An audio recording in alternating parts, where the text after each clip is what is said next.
अस्सलाम वालेकुम रहमतुल्लाहि व बरकातुहू। दोस्त अहबाब, मैं मुतीउर रहमान अज़ीज़ आप लोगों से कुछ हीरा ग्रुप ऑफ कंपनीज़ की अपडेट लेकर के मुखातब हूँ और कुछ सियासी बातचीत को लेकर के आप लोगों के सामने बतौर बेदारी, बतौर जागरूकता कुछ बातें रखना चाहूँगा इंशाअल्लाह ताला। सबसे पहले हीरा ग्रुप ऑफ कंपनीज़ की सीईओ आलमा डॉक्टर नौहरा शेख साहिबा को मुबारकबाद कि उनके काफ़िले में, उनकी सियासी पार्टी में और हीरा ग्रुप ऑफ कंपनीज़ में, दोनों में अल्हम्दुलिल्लाह रफ्ता रफ्ता पेशरफ्त हो रहा है। और इसमें इंशाअल्लाह ताला हम देखते हैं कि मज़ीद और बेहतरी आने की उम्मीद है। ये जो पेशरफ्त हो रही है हीरा ग्रुप ऑफ कंपनीज़ के प्लेटफार्म से, वो कहीं ना कहीं आप लोगों को मैं बता दूं कि आलमा डॉक्टर नौहरा शेख साहिबा की अपनी बिसात पर दी जाने वाली राहत है। जैसा कि आप लोग जानते होंगे कि हीरा ग्रुप ऑफ कंपनीज़ के सरमायाकारों को जो लोग एप्लीकेशन दे रहे हैं, अपनी ज़रूरियात को बता रहे हैं, चाहे वो ज़रूरियात उनकी अपनी मेडिकल की ज़रूरियात हों, शादी विवाह के या बच्चों के एडमिशन और किसी न किसी मामलात के लिए हों, उनको जो है हीरा ग्रुप ऑफ कंपनीज़ के उन सरमायाकारों को जो सब्र किए हुए हैं, जो बड़े पैमाने पर एक लंबे अरसे तक दुआओं से काम लेते रहे हैं, उन लोगों को ये राहत पहुंचाई जा रही है। ये राहत अल्हम्दुलिल्लाह डॉक्टर नौहरा शेख साहिबा अपने पर्सनल अकाउंट से लोगों को राहत पहुंचा रही हैं। अभी जो डिपार्टमेंट से जो राहत पहुंचनी थी, जैसा कि आप लोग जानते हैं कि सुप्रीम कोर्ट के 3 बार के ऑर्डर देने के बावजूद भी डिपार्टमेंट ने हीरा ग्रुप ऑफ कंपनीज़ का डेटा अभी तक सौंपा नहीं है। तो उसके बावजूद लोगों की मुसीबतों और लोगों की बेचारगी को देखते हुए आलमा डॉक्टर नौहरा शेख साहिबा ने अपनी खुसूसी जिम्मेदारी पर लोगों को 20% अमाउंट देनी शुरुआत कर दी है। अल्हम्दुलिल्लाह अब तक सैकड़ों की तादाद में मेरे पास कटिंग आ चुकी हैं, जिनको पैसे मौसूल हो चुके हैं। इंशाअल्लाह ताला ये चीज़ें जारी रहेंगी। और जैसा कि सुप्रीम कोर्ट ने 9 तारीख को एक बहुत ही बेहतर जजमेंट देते हुए, फैसला देते हुए डिपार्टमेंट को ये कहा कि अगले मार्च के 14 तारीख या 15 तारीख से पहले पहले तमाम चीज़ों को कंपनी को सौंप करके हमको रिपोर्ट करो। तो इंशाल्लाह इससे एक बड़ी तक़वियत मिली अल्हम्दुलिल्लाह। और उसी तक़वियत के बदौलत आलमा डॉक्टर नौहरा शेख साहिबा ने अपने ख़ास अकाउंट से और ख़ास समझिए कि रिस्पॉन्सिबिलिटी पर लोगों को उनके पैसों की अदायगी, जो छोटे छोटे अमाउंट है 20%, ये देने की शुरुआत कर दी है।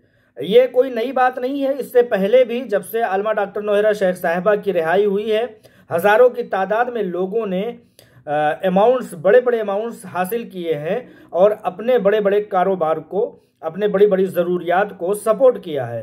तो अल्हम्दुलिल्लाह उसी चीज़ में मज़ीद और पेशरफ्त हुई है। आप लोग जानते होंगे कि हीरा ग्रुप ऑफ कंपनीज़ की सीईओ आलमा डॉक्टर नौहरा शेख साहिबा जब गिरफ्तार थीं, जब उनके अहल खाना और कंपनी के तमाम बोर्ड ऑफ डायरेक्टर्स कहीं ना कहीं अपनी आफियत के लिए, ताकि हीरा ग्रुप ऑफ कंपनीज़ की सीईओ को लीगल कार्रवाई में किसी तरह की बाधा ना आए, दुश्मन ने तो ये चाहा था कि सारे के सारे लोगों को गिरफ्तार करके बेयारों मददगार छोड़ दिया जाए, हीरा ग्रुप ऑफ कंपनीज़ की सीईओ और तमाम इन्वेस्टरों को। लेकिन उसके बावजूद बोर्ड ऑफ डायरेक्टर्स ने सोने की शक्ल में और पैसों की शक्ल में अलग अलग तरह से इंतजामात करके लोगों के मेडिकल को, लोगों की ज़रूरियात को पूरा करने की कोशिश की थी। अल्हम्दुलिल्लाह उस चीज़ में मज़ीद और पेशरफ्त हुई है। जिन लोगों को ऐसा लगता है कि 20% अमाउंट ले करके उनकी ज़रूरियात पूरी हो सकती हैं, इंशाअल्लाह ताला वो हीरा ग्रुप ऑफ कंपनीज़ के बेलापुर कॉरपोरेट दफ्तर या हीरा ग्रुप ऑफ कंपनीज़ के सदर दफ्तर टोली चौकी और हैदराबाद से सदर दफ्तर से राब्ता कर सकते हैं। इंशाअल्लाह ताला अपनी एप्लीकेशन दे सकते हैं। मुझे लगता है कि उनकी ज़रूरियात जल्द अज जल्द पूरी करने की कोशिश की जाएगी। लेकिन इस बात को तवज्जो में रखना होगा कि ये चीज़ आलमा डॉक्टर नौहरा शेख साहिबा अपने पर्सनल अकाउंट से लोगों को पर्सनल रिस्पॉन्सिबिलिटी और जिम्मेदारी पर दे रही हैं, तो जिसकी वजह से एक समझिए कि लिमिटेशन है, एक मियाद है लोगों को राहत पहुंचाने की। तो 2-4 दिन, 6 दिन अगर आपकी एप्लीकेशन देने के बाद देर होती है, ताख़ीर होती है, तो उसके लिए घबराना नहीं है, क्योंकि मैंने पहले ही बताया कि ये पर्सनल रिस्पॉन्सिबिलिटी पर ये पैसे की अदायगी की जा रही है। कंपनी से जिस दिन राहत मिल जाएगी, डेटा मिल जाएगा, उस दिन इंशाअल्लाह ताला बड़े पैमाने पर लोगों को एक क्लिक पर सब लोगों को पैसों की अदायगी हो सकेगी। इसमें तवज्जो देने वाली बात यह है कि वो लोग जिन्होंने कंप्लेन किया है, जिन्होंने SFIO का रुख किया है, उनका मामला अभी पेंडिंग रहेगा, अभी उनको अदायगी नहीं हो सकेगी, क्योंकि उनके मामलात कोर्ट, SFIO और डिपार्टमेंट अपने तरीके से जांच पड़ताल करके अदायगी करेंगे इंशाअल्लाह। तो इस चीज़ को लेकर के आप लोगों को मैं यही कहना चाहूँगा कि अपने कारोबार से आप लोग दूर रह करके मज़ीद और कोशिशें करके, जो लोग SFIO में गए हैं, जो लोग कंप्लेन किए हुए हैं, वो लोग अगर अपने वक्त की ज़िया करेंगे, अपने वक्त का ज़िया करेंगे, तो कहीं ना कहीं उनको रुसवाई ही हासिल होगी, तकलीफ़ होगी, वक्त का ज़िया होगा और कारोबार का नुकसान होगा आपका। इसलिए मैं बता देना अपना फ़र्ज़ समझता हूँ कि वो लोग जिन्होंने कंप्लेन किया है या जिन्होंने SFIO का रुख अख्तियार किया है, उनका एक अलग प्रोसेस है। जिन्होंने अपने आप को कोर्ट, कचहरी और अदालत के मामलात में दिया है, अदालती मामलात हल हो जाने के बाद उन लोगों को उनकी अदायगियाँ हो सकेंगी। लिहाजा बराह करम आप लोग किसी भी तरह से बेचैन, आप लोगों के साथ भी इंसाफ होगा, जिन्होंने कंप्लेन किया है उनके साथ भी इंसाफ होगा, जो SFIO में गए हैं उनसे भी कोई दुश्मनी नहीं है। हीरा ग्रुप ऑफ कंपनीज को और अलमा डॉक्टर नोहरा शेख साहिबा को किसी भी तरह का उनसे जिद नहीं है, लेकिन चूंकि एक प्रोसेस होता है, एक टर्म एंड कंडीशन होता है, ठीक है, समझौता होता है कि SFIO के मामले को SFIO ही देखेगा, अदालत के मामले को अदालत ही देखेगा। अगर उस पर आलमा डॉक्टर नोहरा शेख साहिबा कुछ करने लगें, जो लोग SFIO गए हैं उनके हक में या जिन्होंने कंप्लेन किया है उनके हक में अगर कुछ करने लगें, तो कहीं ना कहीं SFIO के मामले में अदालती कार्रवाइयों में दखल अंदाजी करने का एक इल्ज़ाम लग सकता है, और लगेगा ही, क्योंकि कोर्ट के मामलात को कोर्ट के बाहर हल करने का कोई दूसरा पिटीशन नहीं है, किसी दूसरे तरह का जवाज़ है ही नहीं। इसलिए आप लोगों को अपने कार्रवाइयों की SFIO की तरफ, जिन्होंने SFIO का रुख किया है उनको, जिन्होंने अदालतों का मामला किया है उनको, उनका इंतज़ार, उसका इंतज़ार करना होगा, ये चीज़ है। और अब मैं हीरा ग्रुप ऑफ कंपनीज़ की अपडेट ख़त्म करने के बाद सियासी जो हलचल है तमाम 5 रियासतों में हिंदुस्तान भर के, जिसमें से सबसे अहम जो इलेक्शन है वो है उत्तर प्रदेश का। उत्तर प्रदेश में अभी तक आप लोगों को खुशखबरी दे दूं कि जो भारतीय जनता पार्टी की शिद्दत पसंद पार्टी थी, जो कि काम काज में किसी भी तरह का कोई रुचि और कोई दिलचस्पी नहीं रखती थी, यहाँ तक कि वो दिलचस्पी इतना नहीं रखती थी कि जब कोरोना वबा का मामला हुआ तो लोग 2000 और 2500 1500 किलोमीटर दूर से पैदल चल करके 15 दिन में, 20 दिन में अपने घरों को पहुँचे थे। इस सरकार ने, मोदी और योगी की सरकार ने, खुसूसन उत्तर प्रदेश की सरकार ने कोई कदम न उठाते हुए यहाँ तक कि एक गाड़ी का भी इंतज़ाम नहीं किया था लोगों को, जो कि शहरों में मुंबई, दिल्ली, कलकत्ता, बेंगलोर में, हैदराबाद में लोग मजदूरी किया करते थे, उनको पैदल, कि जब कोरोना लग जाएगा, कोरोना के वजह से कर्फ्यू लग जाएगा, तो वो क्या खाएंगे, क्या जिएंगे। सबसे बड़ी उदाहरण और मिसाल की बात यह है कि उस वक्त जब ये सरकार काम नहीं आई तो ये कब काम आएगी। इसलिए मेरे कहने का मतलब ये है कि इस तरह के तमाम मामलात, बेरोजगारी है, मेडिकल मामलात में तमाम तरह से कोई दिलचस्पी नहीं है, शिद्दत पसंदी में इजाफा है, लोगों को मोब लिंचिंग में मार देने का, एक ख़ास फ़िरका और वर्ग को मार देने का जो एक सिलसिला चलाया हुआ है मोदी और योगी सरकार ने, उसकी बदौलत जो अभी तक 2 मरहलों में जो इलेक्शन हुआ है उत्तर प्रदेश में, उसका रिजल्ट ये है कि Bharatiya Janata party clean sweep, यानी कि समझिए कि बुरी तरह से वो शिकस्त फाश से दो चार हो रही है। अल्हम्दुलिल्लाह। तो जो लोग उत्तर प्रदेश से ताल्लुक़ रखते हैं या किसी न किसी तरह से उत्तर प्रदेश से ताल्लुक़ रखते हैं, वो लोग ये खबर पहुंचा दें कि बुरी तरह से शिकस्त फाश हो रही है। योगी और मोदी ने बड़े बड़े हरकारों को यहाँ दिल्ली से केजरीवाल को भेज दिया कि जाओ इलेक्शन में कंटेस्ट करो और वोट तकसीम करो। वहाँ से मोदी ने बुला लिया, ओवैसी साहब को बुला लिया, उधर से डॉक्टर अयूब साहब को बुला लिया, उधर से मायावती को खड़ा कर रखा है, तमाम तरह से लोकदल को खड़ा कर रखा है, तमाम छोटी छोटी पार्टियों को इधर उधर से बुला करके। लेकिन उसके बावजूद भारतीय जनता पार्टी बुरी तरह से शिकस्त खा रही है। इन दो मरहलों में शिकस्त होने की वजह से जो रिपोर्ट हम तक पहुंची है, उसकी बदौलत हमने कल हमारे तमाम कारकुनान ने, देश भर के कारकुनान ने इस बात की मुहिम चलाई है कि इंशाअल्लाह ताला अगर यही सिलसिला चलता रहा तमाम उत्तर प्रदेश भर में, तो भारतीय जनता पार्टी शिकस्ते फास खाएगी और वो बुरी तरह से हारेगी। और जब उत्तर प्रदेश में ये हारेगी तो ये कहीं ना कहीं 2024 के मेंबर पार्लियामेंट इलेक्शन में ये शिकस्ते फास खाएगी, क्योंकि उत्तर प्रदेश का रास्ता जो है वो दिल्ली के लिए सबसे बड़ा रास्ता है। तो लिहाजा आप लोग मजीद और तक़वियत लगाएं कि वोटों को तकसीम होने से बचाया जाए, किसी ऐसी प्लेटफार्म पर एकजुट और मुत्तहिद हुआ जाए जिस पर तमाम हिंदुस्तान के तमाम तबकात के, तमाम बिरादरियों के लोग इकट्ठा हो रहे हैं, उस प्लेटफार्म पर जमा हुआ जाए।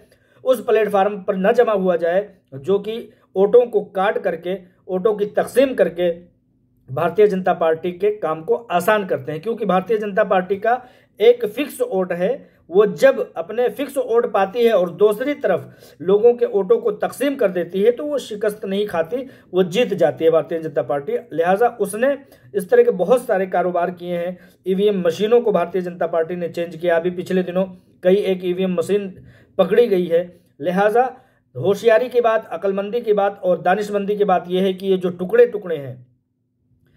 टुकड़े जमात जो है, जो अलग अलग लोगों के वोट को तकसीम कर रही है, कहीं उलमा कौंसिल तकसीम कर रही है, कहीं जो है MIM तकसीम कर रही है वोटों को, कहीं डॉक्टर अयूब तकसीम कर रहे हैं। बेहतर होता कि आप अपनी हकीकत को पहचानते।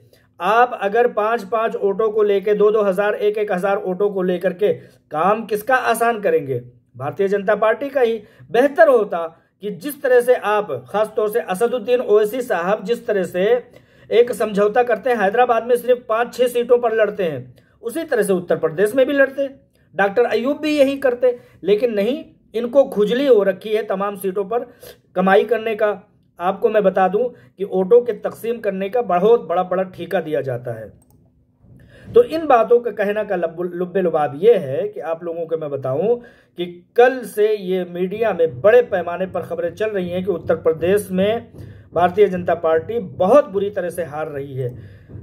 इस बात को ले करके कल हम लोगों ने मुहिम चलाई। शाम तक हमने देखा कि असदुद्दीन ओवैसी, डॉक्टर अयूब और उलमा कौंसिल के मौलाना साहब, जिनका उलमा कौंसिल है, उन लोगों ने एक लखनऊ में प्रेस कॉन्फ्रेंस किया है और ये कहा है कि हम लोग मुत्तहिद हो जाएंगे। अब इनको समझ में आया कि इन्हें मुत्तहिद होना चाहिए। इससे पहले ये कहाँ थे भाई? इससे पहले इनको क्या हुआ था कि ये मुत्तहिद होते तो किसी न किसी पार्टी को, चाहे वो कांग्रेस को, समाजवादी पार्टी को, बहुजन समाज पार्टी को, आपको आपका हक और आपके साथ इत्तेहाद करना पड़ता। लेकिन ओवैसी साहब जाते हैं और कहते हैं कि नहीं अखिलेश साहब, मुझे 100 सीटें दी जाए। कहते हैं, मकूला कहते हैं कि ना 9 मन तेल होगा ना ही राधा नाचेगी। तो इसी तरह से ओवैसी साहब जो हैं उनको न 100 सीटें मिलेंगी और न ही इत्तेहाद होगा। अरे भाई, तुम अपने, जहां तुम्हारे बाप दादा पैदा हुए, जहां तुम पैदा हुए, जहां तुम 4 बार से मेंबर पार्लियामेंट चुने जा रहे हो, वहां पर जब तुम 8 सीटें सिर्फ लेते हो तो तुम्हारे बाप की कौन सी जागीर रखी हुई है उत्तर प्रदेश में जो 100 सीटें लेकर के पहुंच गए? और तुम हर मुसलमान के सामने ही अपने मुसलमान कैंडिडेट उतारते हो। तुम्हारा क्या मकसद है? तो कहने का मतलब यह है कि कहीं ना कहीं इनको, जो उलमा कौंसिल है, डॉक्टर अयूब हैं और जो मोहन भागवत जी के राइट हैंड असदुद्दीन ओवैसी साहब हैं, इन लोगों ने एक प्रेस कॉन्फ्रेंस किया है और प्रेस कॉन्फ्रेंस करके कहा है कि अब हम लोग इत्तेहाद करेंगे।